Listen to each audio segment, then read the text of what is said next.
तो भक्ति क्यों करें? नहीं करते हम भक्ति तो गुरु की भी आवश्यकता नहीं है। भक्ति क्यों करें? भगवान ने गीता में कहा, नहीं कश्चित क्षणम अपि जातु तिष्ठति अकर्मकृत।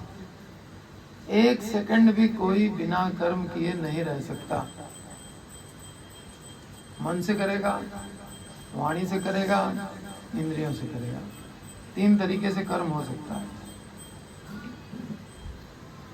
और कुछ ना कुछ तो करता ही रहेगा, इसके बगैर रह ही नहीं सकता।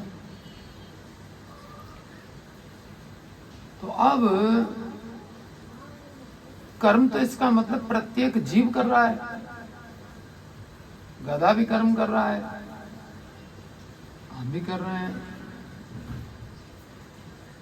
हमारे आचार्य लोग भी कर रहे हैं।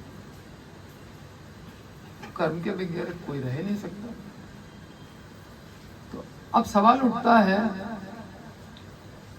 कि सर्वोत्तम कर्म क्या है? हर आदमी अच्छा बनना चाहता है ना, दूसरों से अच्छा कहलवाना चाहता है। तो क्यों ना सबसे अच्छा बना जाए, जिससे अच्छा कुछ होता ही नहीं। सर्वोत्तम कर्म क्या है? परम पुरुषार्थ क्या है? कुछ कर्म बताएं वेदों में, धर्म, अर्थ, काम, मोक्ष। धर्म की शिक्षा लो, उसके बाद धर्म के अनुसार अर्थ कमाओ और उस अर्थ को धर्म के लिए खर्च करो।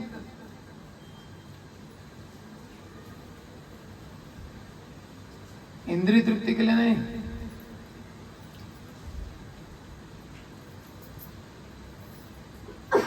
धर्म का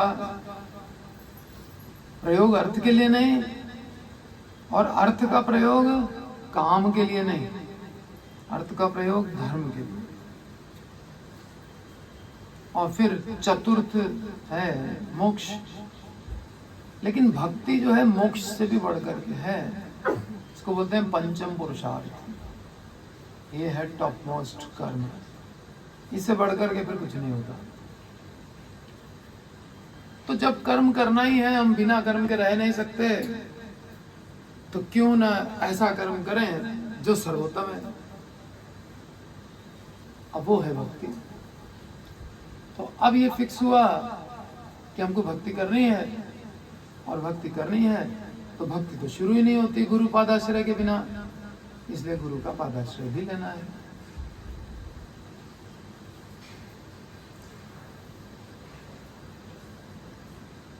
क्योंकि मन नहीं करेंगे अगर पादाश्रय, तो मन माने ढंग से करेंगे, और मन माने ढंग से करेंगे तो सिद्धि नहीं मिलेगी, लक्ष्य प्राप्ति नहीं होगी।